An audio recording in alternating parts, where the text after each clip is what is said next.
Welcome and thank you for tuning in. You're listening to the Beyond 50 radio program. I'm Daniel Davis.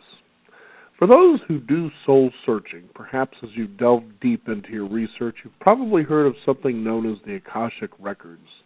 The Akashic Records, for those who aren't familiar with this, are a soul-level dimension of consciousness serving as a vibrational archive of every soul and its journey here on Earth. It is said that each set of records has two main components, one which is permanent, the other evolving. The permanent part is the blueprint of the soul, the essential and eternal impression of a soul that is a divine ideal, that an individual. Corresponding to the soul blueprint is the evolving part, the catalog of a lifetime lived here on Earth. For those of us who want to be able to access this particular field, we'll be joined today with Linda Howe, who's an award-winning author, teacher, and the leader in the field of Akashic Studies, who was also known as the first person to bring the Akashic Records to the world community for the enrichment of the secular people.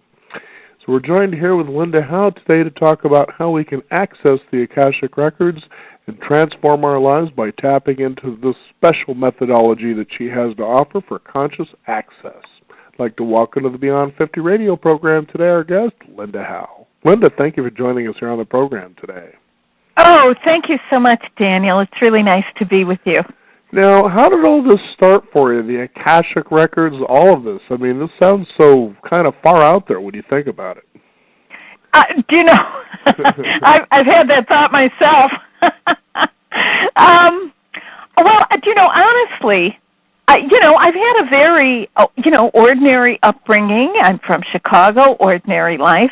I woke up at the age of 24 and realized that I had everything I thought I wanted. I really believed that life was about developing good management skills. And lo and behold, I found myself really in a state of despair because all these external riches were not satisfying, do you know? So I prayed a very heartfelt prayer and had a really profound, what was for me a profound and riveting moment, as so many people in this time are having, right, really awakening to and realizing like, oh my goodness, we really are one, and there is something so much greater, right, than I am, that I am part of, and I am in it, and it's in me, all of it all at once, right?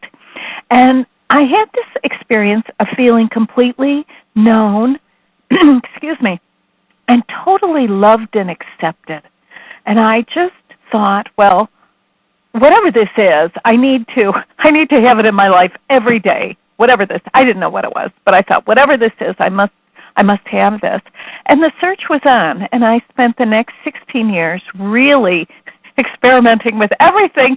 Thank goodness I was in the United States, in the second half of the century where we have so many opportunities for growth and exploration. Well, lo and behold, when I was 40, I found myself at a workshop, and this woman was going to talk about the Akashic Records. Now, the word was so foreign to me, right, because it's a Sanskrit word, and it means primary substance, but I didn't know that. I know, though, that when I heard the word, it's like it went into my heart. And I went to this workshop, and I followed the instructions, and what happened was the experience that I found myself in was the closest to what I had when I was 24. And at that point, it was a game changer for me.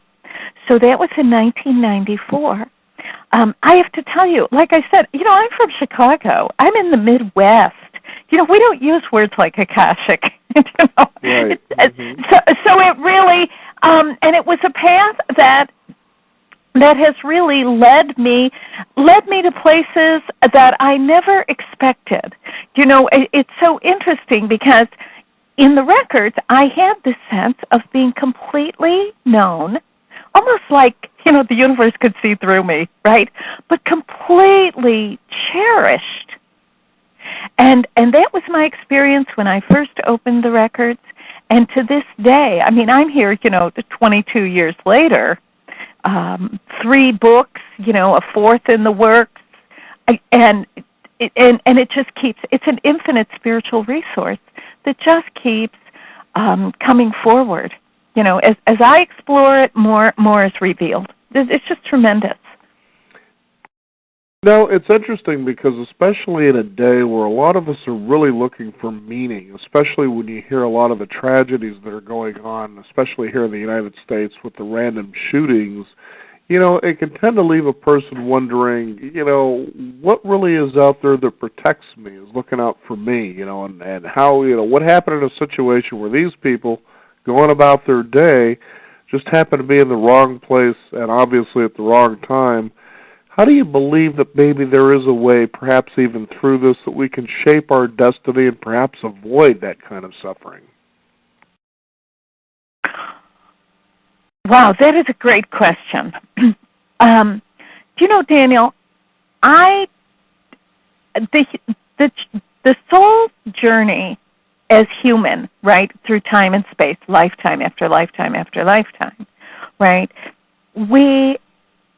it's part of the journey to experience everything from the greatest highs to heartbreaking losses, tragedies, calamities, ecstatic states of physical mastery and emotional well-being.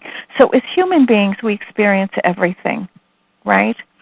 And the Akashic Records don't give us we can't rewrite what's happened, and we may certainly encounter difficulties.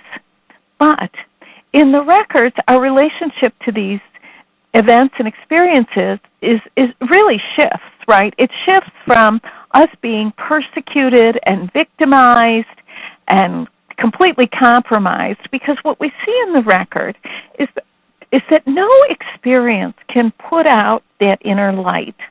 This is really one of the great wisdoms that I've seen in the records repeatedly, right, is that there is nothing that any one of us can do to snuff out the light in ourselves or in other people.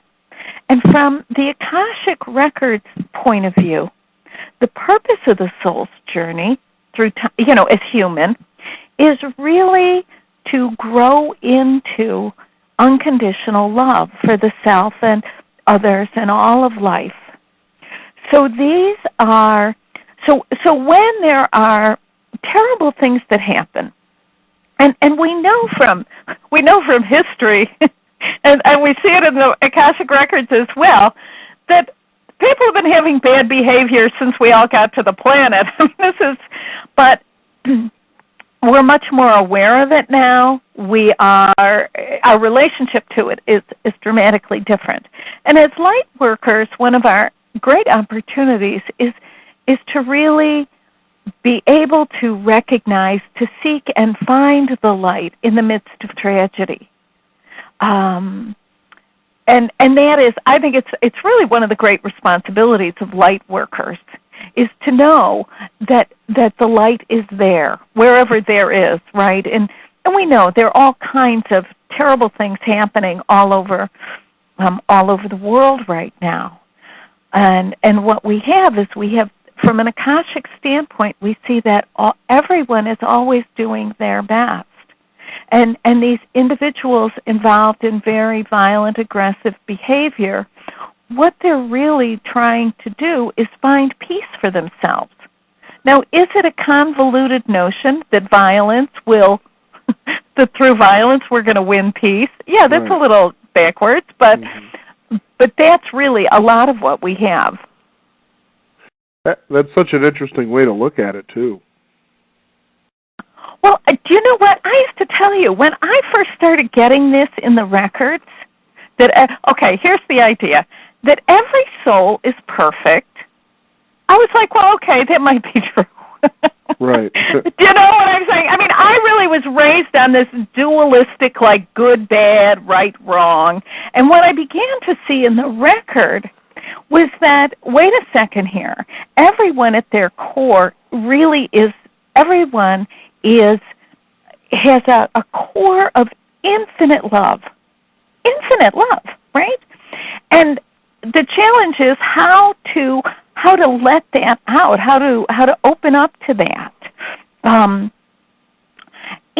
that everyone is really always doing their best, right? And I say, I mean, certainly for myself, right? You know, I always think, you know, I have high standards. I'm a perfectionist, you know, and I think, oh my goodness, I should be, you know, I should be thinner. I should work out harder. You know, all these things.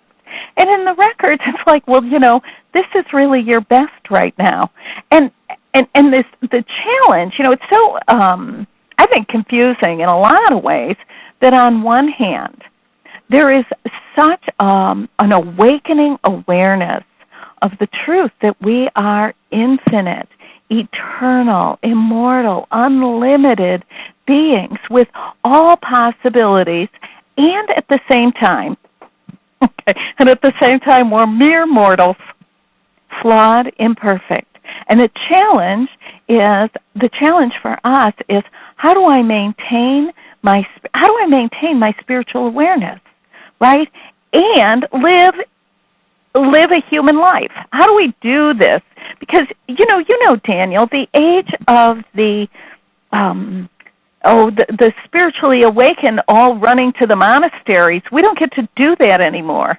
Those days are over. We have to live in the world. And that's really the topic of my third book, right, which is Discover Your Soul's Path Through the Records. It really addresses this great challenge of our age, right? How can I be spiritual and be effective in the world? How do we do that? And it's a new question. Certainly our parents weren't dealing with this. Right. I like what you're saying here, Linda, because it's something that I've sort of tangled with over the years here on this program, and at other times when I had a program on a radio station with a PBS network, is that I really became ravenously curious about this idea of soul and religion and spirituality. Well, there was a time that it just seemed we were so infested with everybody who had an idea about what God was and about what the development of who we are and why we're here is. And what was interesting about what you just said is how these people who allegedly become spiritually awakened, all of a sudden, as you were saying, running off to monasteries or going into caves somewhere in Tibet and pretty much disconnecting from society, believing this was the direct path to God.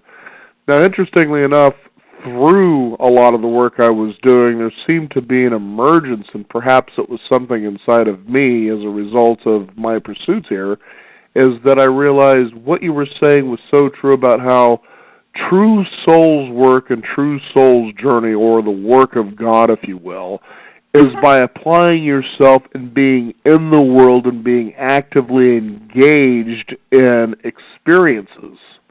Not sitting around on a mattress in really nice silky pajamas preaching to a room of people trying to find the light that you seem to have for themselves, but in actually helping people to discover something that was already there in the first place. Would that be an accurate way to put it? That is so well said, yes. Yes. Well, but see, this is, you know, Daniel, what it looks like is, in my, you know, from where I'm sitting, right, is that one of the great, it's like I would call it almost like a karmic imperative, right, is that our relationship to our spirituality is changing, right, that the spirituality post-2012 of the new age takes us into life rather than away from it. First time in history. Unprecedented.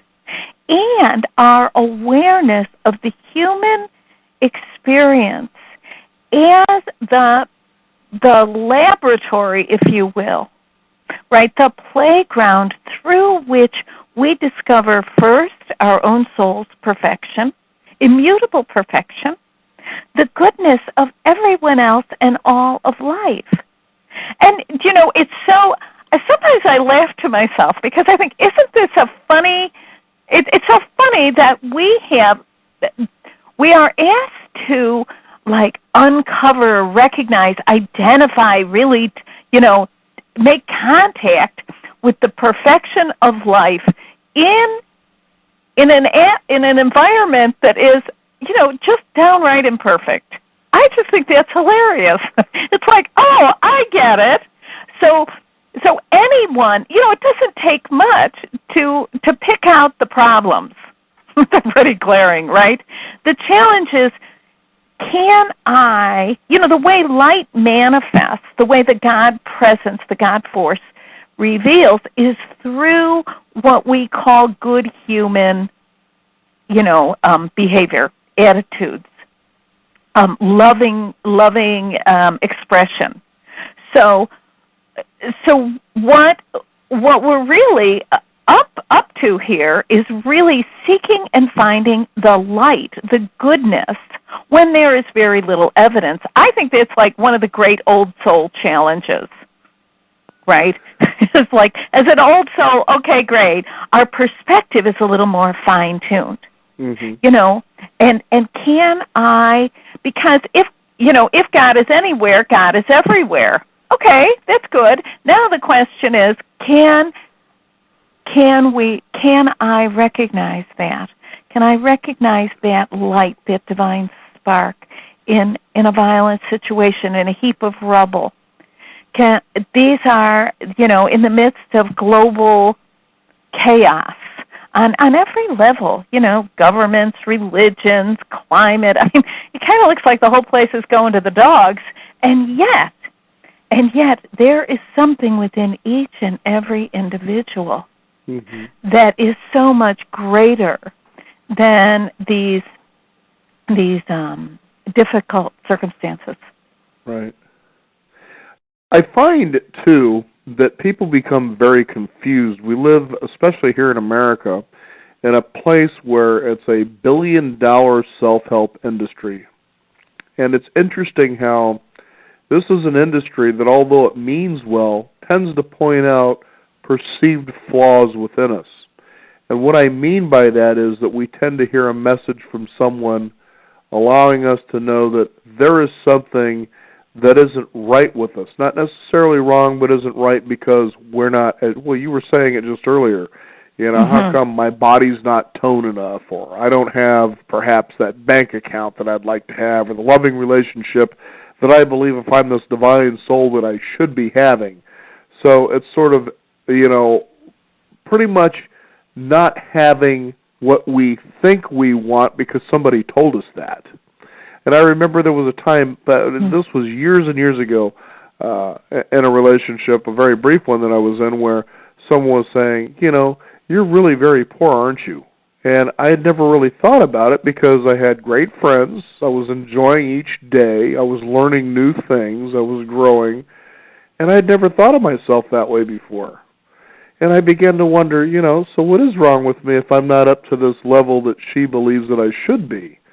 And so, of course, because of that sort of small pain you have from coming up short, you feel there's this need to do something about it.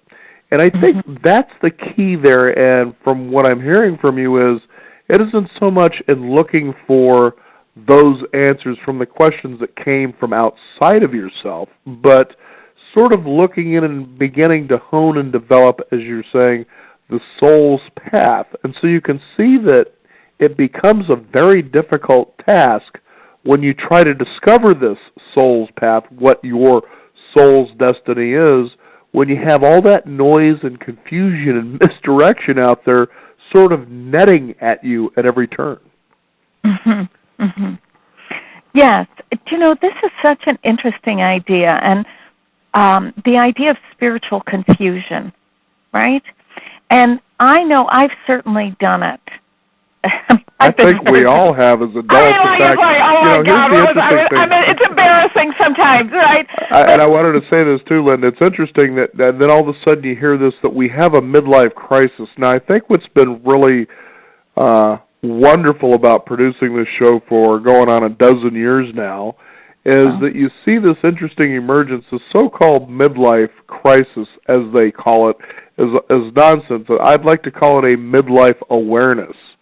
Here I was all these years, we know what this is like in our childhood, into our teen years, our 20s, even into our 30s, maybe in some cases into our 40s, doing things that people who we believe know or we think should know better than we do, we start living and doing the things they think we should be doing so that we avoid pain, I suppose it would be, right? Yeah. And so all of a sudden you get to this awareness at one point, here I am at this point in my life feeling tremendously unsatisfied and in some cases empty, empty-handed, so to speak. And I have been doing everything, at least I thought I was, that everybody told me that I should be doing. Why do I feel so unsatisfied with my life? And so the midlife awakening is what we should be calling this, is where we finally say, I don't give a damn about what anybody else says anymore. I'm going to kind of go on my own guidance this time and taste life the way I feel that I should be tasting it. Right, but see, this is, part of the human experience, right? Part of is to really, I think that there is so much vulnerability in being authentic. It's downright terrifying, right? Mm-hmm. But in order to be, to have the willingness to take those kinds of risks, right, to actually begin to move from the inside out rather than from the outside, right, trying to move the pieces around outside, but to move from the inside out really is so self-revealing, right? And it can be, for many of us, it's really kind of scary. But so in order to do that, we must be convinced. I know this for myself. I had to be convinced that the way I was living my life was not the best for me. I had to. And I would try, I would try these corporate jobs. It would be like, oh gosh, this is so painful, right? Emotionally. It took large servings of Chinese food at lunch to sedate myself to go back to work. I thought, well, wait a minute, this is no way to live, right? But to be completely convinced that the way that we're living is futile, that actually frees us to pursue our own truth. And I know for myself, and certainly for my students, I've seen it over and over again. There is a whole, it's a layer, I think it's a stage of development of taking some of these spiritual ideas and plugging them into a materialistic consciousness, right? And then we find out that doesn't work either, because when we're talking about things like soul's path, soul's purpose, these are really essentially spiritual. This is not, and we will always have what we need to bring our purposes to life. Life is, the tree is in the acorn, basically, right?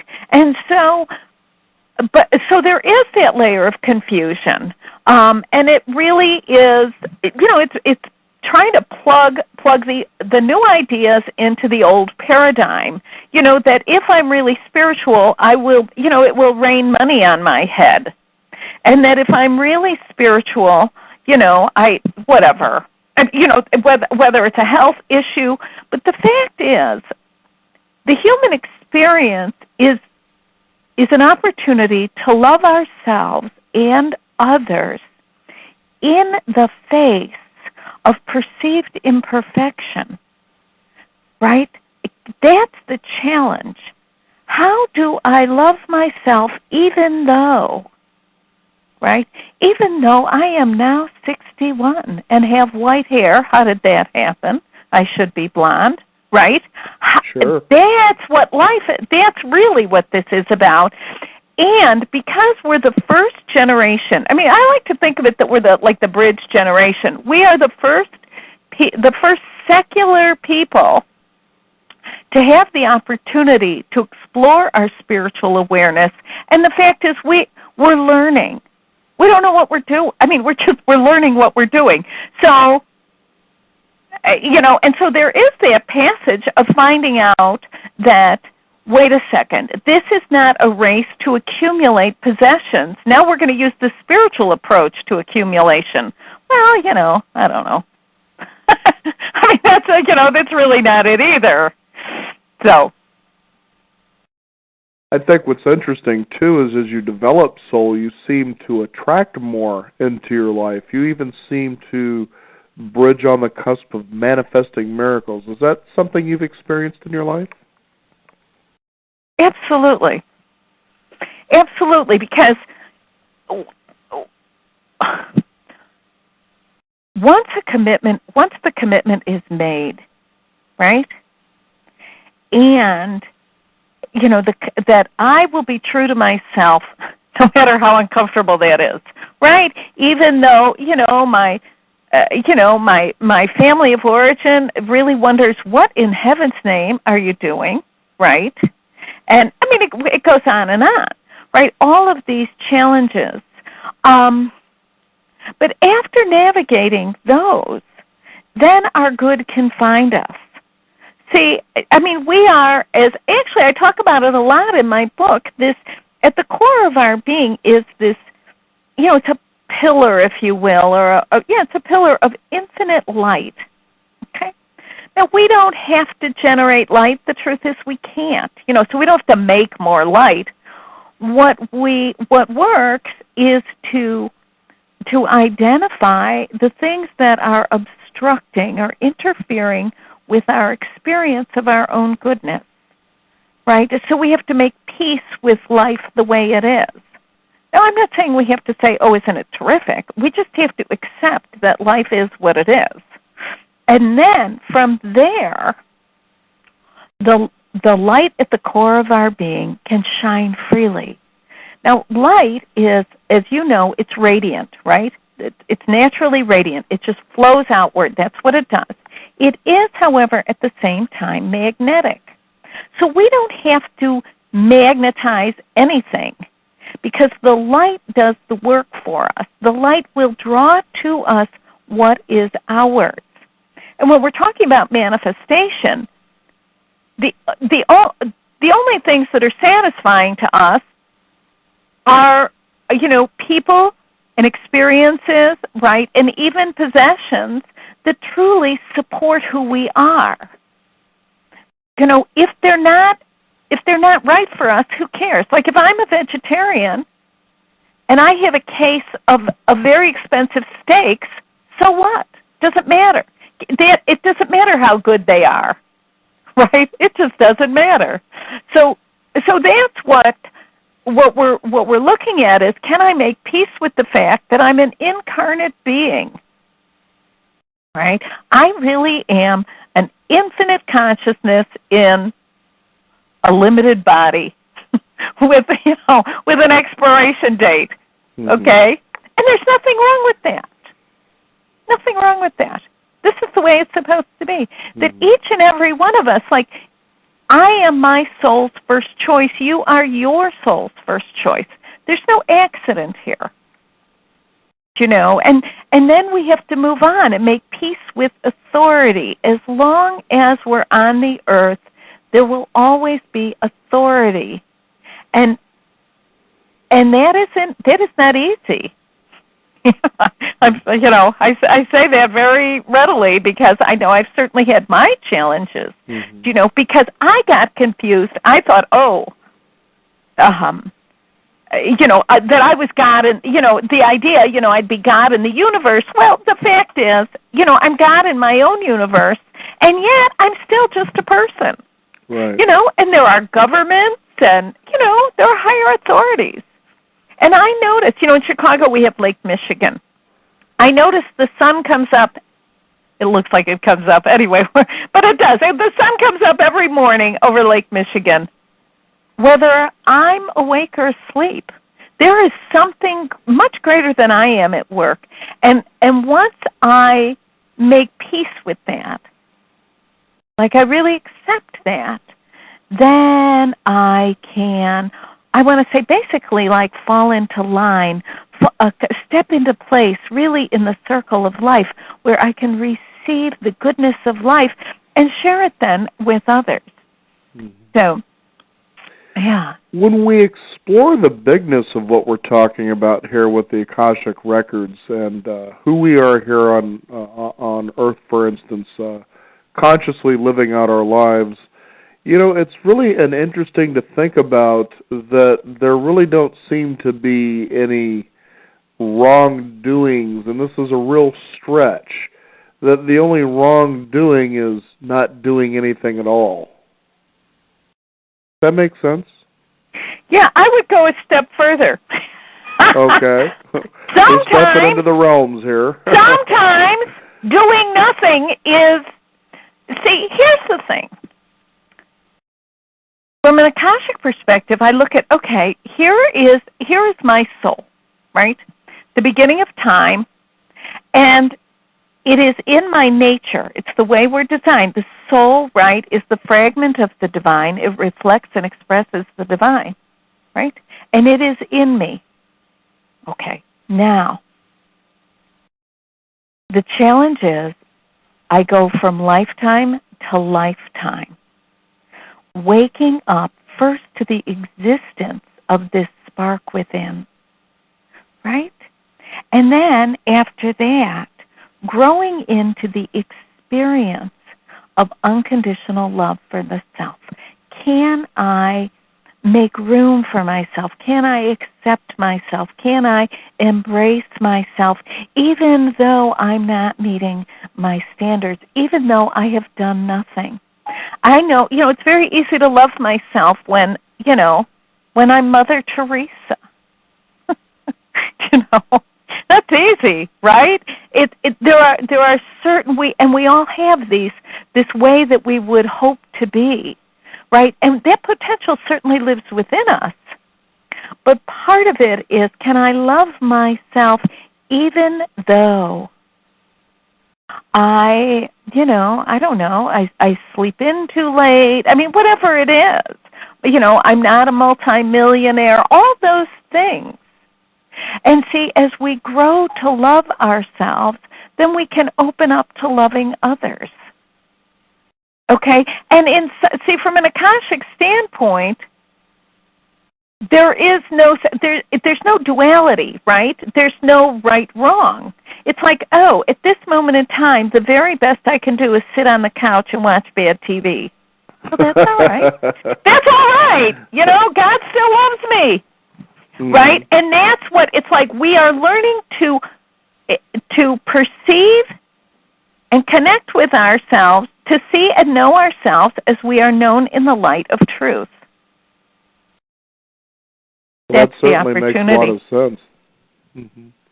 Now, it's interesting with the Akashic Records. I remember when I first came to know about it some years ago, is that the people, they tend to look at it as, obviously, it's a recorded history, but it's a way that they try to glimpse into their past lives, I guess, to try to make sense of the life they're living now. For instance, what perhaps was my karma in these past lives? Am I here to resolve that now? How does all of this actually work?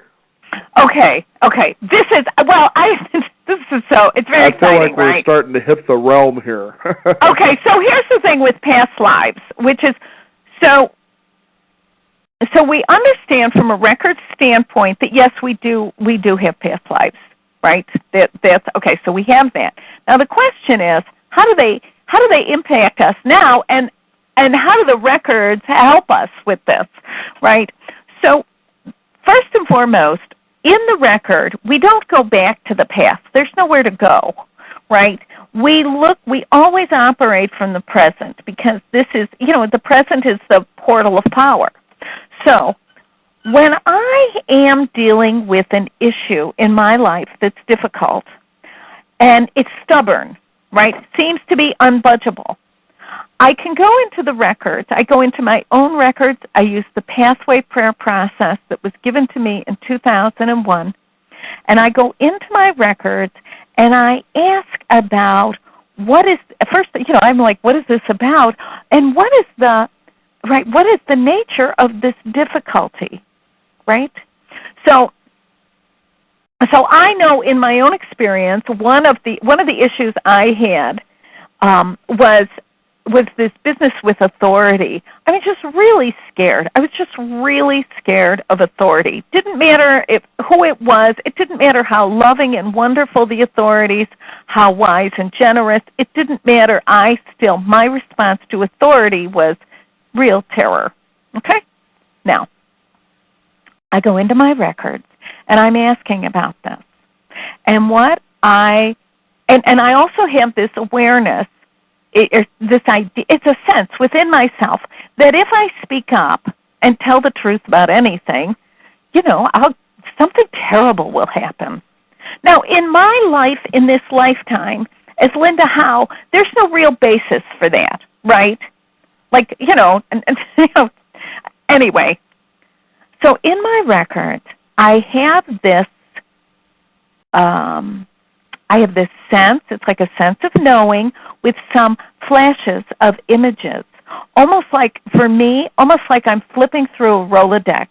So the fact is, I don't need the whole entire past life. I just need help with this particular pattern, right? So what I notice is that I have a series of experiences, right, of really being escorted to a fire pit, right, because I've stepped out of line, of, someone holding a sword to my neck because I'm in trouble with probably the Pope or some kind of religious figure. I mean, I have, I'm like, whoa. So it's in me that speaking up probably isn't a good idea. Sharing my truth, I don't know, it's come to no good end. The awareness of that, as I'm getting a sense of like, oh, well, no wonder I have this. This makes sense to me. I'm like, oh. And so I shift from exasperation, frustration, trying to fix and change myself into compassion and acceptance. Like, well, of course I have this. Of course it makes me anxious. And I begin to have compassion because, see, every pattern that we have is really positive at its point of origin, or we wouldn't adopt it. We just wouldn't take it on. So this all begins to make sense to me. The awareness, the truth, they say the truth will set you free. Actually, what sets us free is the knowing of the truth, right? So the awareness of this is very liberating to me. Mm-hmm. I can have compassion because, see, what facilitates change is the moment of compassion, as opposed to like resisting or pushing against ourselves or trying to manipulate or hijack ourselves to make ourselves different. That moment of compassion, it starts the process of dissolving these patterns that keep us very, very stuck, mm-hmm. right? So, and then actually another piece to this is that I was going along and it was like, oh, this is very good, right? Great progress. I'm feeling stronger. It's easier for me to speak up. All of these things, and then I notice that I have this. I'm mad at myself. Here's the way I want to say it. It's like I'm mad at myself for being a victim, right? Like I'm mad. Like I don't want to be a victim. I think, especially because I'm spiritual, right? It's like, oh, that victim consciousness. Anyway, I go into my records, and I'm like, what is up with this? And what I really, get a sense of, and I have flashes, again, not of entire lifetimes. I don't need that. I just need the awareness. And what I see is that being victimized is has been up till this point in time, very much part of the human experience. And so it's not, and somehow in that, like, oh, this is not something that I just did because I'm some kind of a spiritually inept. This is, as a human being, the idea, wow, can I love myself even though I have been a victim? Whether it's this lifetime but in other lifetimes, I see it. It makes sense. Lifetimes of having really no say. And, really seeing myself on the farm, really basically like in Russia being belonging to the land, right? I mean, there's, lifetimes of slavery of all different kinds. It's like, oh, wait a second here. Of course. So that's how the past lives come. They come as they pertain to the issues. See, to the issues that we face. Does this make sense? Yes, it does. I like what you're talking about, especially victimhood, because, again, it goes back to what I was suggesting as we were talking earlier in the program about how we tend to believe that we should be able to, let's say, if we have spirituality, let's just call it that. It's fun when you hear people approaching midlife say that. It's something that's brand new to them. My spirituality, okay? That as I develop this spirituality of myself, that nothing bad, so to speak, is supposed to happen, that I'm supposed to be happy all the time. And the fact is you can be happy all the time by accepting, I believe, 100% responsibility for all things that happen in your life and trying to find the good in all of it. And I think that's part of what I believe you mean by the compassion of the experience. Would that be the right way of looking at it? Yes, okay. It's very, yes. Okay, yes. Right. Now, people can access the Akashic Records. This isn't just for, a few adept individuals such as we've had in religious practice over the centuries where there's the one person that's in tune with God, so come to me to get all the answers from God. But we can actually do this ourselves. And I understand that you have a process known as the Pathway Prayer Process. Tell us more about that. Okay. You're right about this. We are the first people, the first secular people who have the opportunity to consciously, responsibly, and deliberately engage in our own records, and then we can do it for others if that's our, if that's what we're here to do. We can certainly do that. And so, yes, in 2001, this prayer was revealed to me. And in the saying of the prayer, it's in all of my books. It's on my website. It's a very simple prayer. There's an opening and a closing. In the saying of the prayer, there is a subtle shift in awareness that is sufficient to register these, I want to say they're more like refined vibrations, right? Now, the way most people experience the record, we say the opening, we use it as a spiritual practice, right? And so in the saying of the prayer, there is an experience for many, many people, most people, right?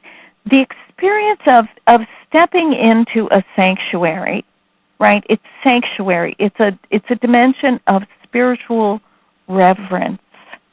And in this realm, okay, it is easier. It's like the record is the energetic connective tissue. You think almost like light emanating from the soul, okay, connecting us to the source. Now that connection is intact. We're not making something happen. What we are doing is putting ourselves in a place where we can be more easily aware of what's already and always true. So it's as if, like, if the soul is at the if the soul is at the floor of the heart center, right? It's almost like a reflective surface, like maybe mylar or water or something. And there's light emanating up because the record is the soul level dimension of consciousness. emanates up and connects us with the source and holds us steady as, in this space of complete kindness and respect. The record is governed by these three absolutes, this fear not, judge not, resist not. Those are the governing principles, right? And so together they provide a space that is completely safe, right? Completely safe for us to see and know the truths about ourselves and our lives and the challenges we face, to see them as opportunities for our awakening. So in the saying of the prayer, and it's very interesting. Many people, actually most people when they work in the records have a sense of knowing, right? They have a sense of knowing, and then that's like 85% of the people. 10% of the people are very visual, right? Now I'm only visual. I'm only visual when it's past lives. Otherwise, not so visual. And then there's about 5% that actually hear, right? So I think the more we understand the record as a spiritual resource, it is really a lousy tool for divination, because the idea is, somewhere along the line in the spiritual confusion, right, especially in the early days of the New Age, we got the idea that to be spiritual we had to be psychic, when in fact they're not related. It's like, what's that? See, psychic is about, and I understand psychic. Listen, I get that, right? Right. Psychic is all about, psychic is fear-based, right? I'm going to get the answer so I can get through life unscathed. There you go. And I love that you're saying that, Linda, because that is so true. Just as I was saying earlier, people think as they discover their spirituality that somehow life is supposed to be so easy that there's no pain. The fact is that is a part of life, and pain can be very enjoyable, although it may not seem like that in the moment. And I remember I had a guest on the program, this was a few years back, and he says he began to get into this practice, which I started implementing myself, that when you had something bad happen, and again, this is your perception of what bad is, because what happens to you that may be bad, for somebody else may be good. That's the interesting part about it. But he says, when it would happen, he says, I would just ask this simple question: what possible good can come from this? And it really changes the experience in a very dynamic way, because then you start looking for that more. That bad was really, a knock on the door saying, hey, you've been asking for this, you haven't been paying attention, so I'm going to knock a little bit louder. Sort of like somebody who goes out and they get a speeding ticket, right? Oh, yes. Nobody likes to get speeding tickets, okay? Well, that's the knock at the door. Don't you think you ought to slow down a little bit in life? Not just in your car, but in life. Okay, right. Then you go and you get another speeding ticket. Are you not hearing me? And then the fine gets a little bit steeper. The next thing you know, you're standing there without car keys or a car, taking public transportation. I've knocked many times to tell you to slow down. Do you think you might want to pay attention now? I love it. Well, see, this is what I have to tell you. In my second book, which is Healing Through the Akashic Record, what was revealed to me is what I've identified as the turbocharged healing question. Okay? How does this help me? How does this benefit me? Or how serve can me, this right? possibly, here's what I love, how can this possibly be good for me? Because, and really we're looking at how can this experience help me to love myself and others more, right? This is the $50 million question, and it's a game changer. And I think what's fascinating, too, when we look back on those times that we had pain, that we realize, those were actually not bad times. You remember those. That you got through them, you came out unscathed. It wasn't as bad in reflection as it seemed to be in the moment.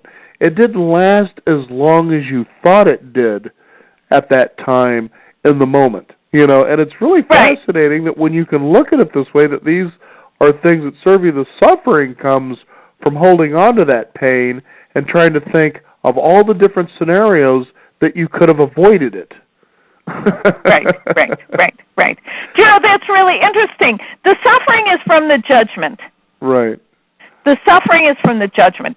So if I can experience pain and not use it as a weapon against myself, it's not personal.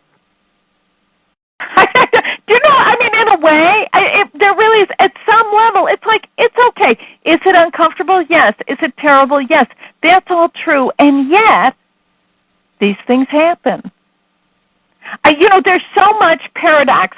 One of the things I'm working on is exploring the attributes of the Akasha, right? How the Akashic light takes form in these emotional, spiritual, qualities and the different ideas that. Anyway, one of them is paradox. That the field itself it's a landmine of paradox, right?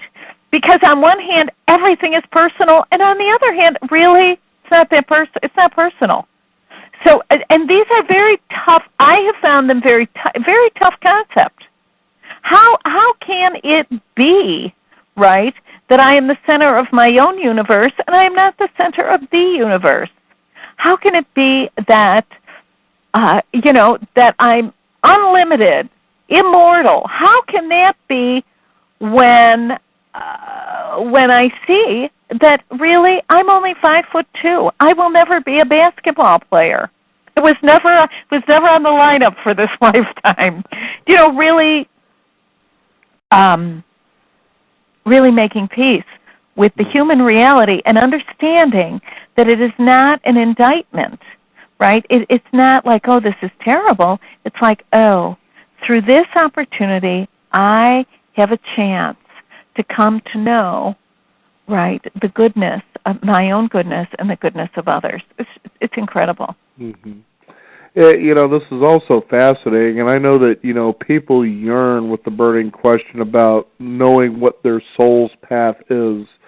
And a lot of times as they embark on that journey, they may encounter, a block that allows them to access this. So tell us, in your experience, what would you say would be one of the most significant blockages to a person discovering what their soul's path is? I think, that's really interesting because to a person, okay, the biggest obstruction is holding grievances against ourselves, self-condemnation. That is the number one, because as long as we are in the business of really judging ourselves harshly, criticizing, condemning, all those things, we could be on our path and never see it and know it because we're so obsessed with what's wrong with us and how to fix it. Right? It's like, well, I'm going to fix myself and then I'll be on my path. It's like, no. See, I have to tell you, in my own experience, I was like, oh, I'm in Chicago. I've got my partner of 30 years. We have a 22-year-old son. I'm living a life. And part of me, for some years in the middle there, I was like, oh, I just wish, I wish my son would get, he'd be more independent. I've got to get on my path. And maybe my path is, I don't know, Sedona, Mount Shasta, any place really but Chicago. Right. I'm thinking, I was beginning to relate to life as if it was a complete distraction from my destiny. So I'm in my records, and I'm asking about this, and it was like, basically take a deep breath. And it was like, wait a second. Every person you meet, every activity that you engage in, absolutely every aspect of your human experience is your path. I have to tell you something. I know it sounds very, obvious, but getting it in my records really it changed everything. because I began to live my life as the sacred opportunity it really is. And that's really what's available working in the record, right? The other thing is that I am in my records, and I'm like, oh, but I'm not perfect, right? And the fact is that the goal of the spiritual journey is not to achieve a human perception of perfection. The goal of the human journey is first and foremost unconditional love for the self and others, and second of all is usefulness. That even as an imperfect being, life will use me. Do you see? I didn't know that. I thought I was going to get perfect and then be useful. I didn't know that it would all happen simultaneously. And Linda, anyway, check this out, because you're saying something that is so interesting, and that is that we try to get perfect before we take action. How often do we find people doing this? It's interesting because we post interviews on YouTube, and it's wonderful to get the interaction from these things that we do. It's just as great as, being on live radio, whatever the case is, because you've got interaction. It's interesting because there was one particular interview I did that had to do with blood pressure. And there was a lady that had responded to that interview talking about in such ways, there's just so much to this, and I want to follow up, but I'm afraid of making a mistake. See, we want to set perfect conditions before we take action. Now, in another case, someone that I was working with about this whole YouTube situation who said they were interested in pursuing this, what do I do? And I said, just simply put a video or whatever it is that you want to put out there. And then after that, then put another one out there, and then put another one out there. And I said, eventually what's going to happen is you'll vibrate into your own special voice. It'll just happen, as long as you're taking that action in that direction. And I said, then eventually what will start to happen is you'll start seeing fans. You'll start seeing people that are interested in what it is that you're putting out there. And they said, well, how do I get all this set up so that I'm ready to go? And I know what they were really saying was, how do I make sure the conditions are just right to get started? It's the same thing you hear in freshly married couples. When are you going to have children? Well, when all of these other things happen, then we're going to have children. Then all of a sudden you have that child and say, well, geez, we didn't plan for it to be this early, but somehow it works itself out. And it's really fascinating, as you were mentioning earlier, Linda, about just that thing that you don't wait for circumstances to become perfect. You allow life to be what it is. That doesn't mean that you don't have desires and goals and directions you want to go, but it's through those, I think, those desires and those goals that you have, the true ones that really give you the most happiness, that we tend to discover that soul self, and that becomes very exciting, I would think. It's very exciting. It is. It's very exciting. And I believe, that this idea that we're supposed to know it all, it's like one of the great myths, right? The myth is that we're supposed to know everything before we do everything. But the fact of the matter is the only way to, the way to knowledge, true knowledge, like wisdom, is through experience. And we cannot do an end run on it. I've tried. I've given it my best, Daniel, but the fact of the matter is the only way that life is something to be lived, right? We have to go through it, right? And that's really the key to, I want to say, powerful, effective spirituality is that it supports us as we go through life. Sure. It does not nurture our fears and our desires to escape. It just says, okay, let's get it. We're going to get in the boat, and here we go. And that is how wonderful. It's wonderful. So. I'm reminded of a quote that I read in a book from an author that I had interviewed a couple of years back, and why it stood out for me is because when I read that, I totally understood it. And we can say there's understanding, like, yeah, I get it, but I knew this because I was living it at the time, and it was wild to see this, and it was real simple, that you'll come to a point in your life that when something is good or something is bad, that either way it's okay. And I thought, wow, that is so true. That is true. Mm-hmm. That is true. Now, tell us, Linda, with the short bit of time that we have left here, about a minute, how can people find your book, Discover Your Soul's Path Through the Akashic Records, and a website people can discover more? Okay. My book is Discover Your Soul's Path Through the Akashic Records. It's by Hay House. It just came out. You can get that on Amazon, or you can go to my website. You can go to lindahowe.com. And, of course, you can get books, and you find out all about the classes. I work with people one-on-one.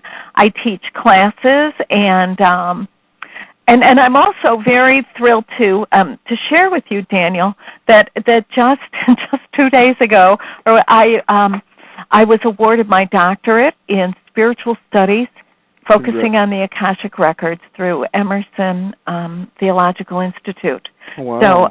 So just some more really wonderful news. So thank you.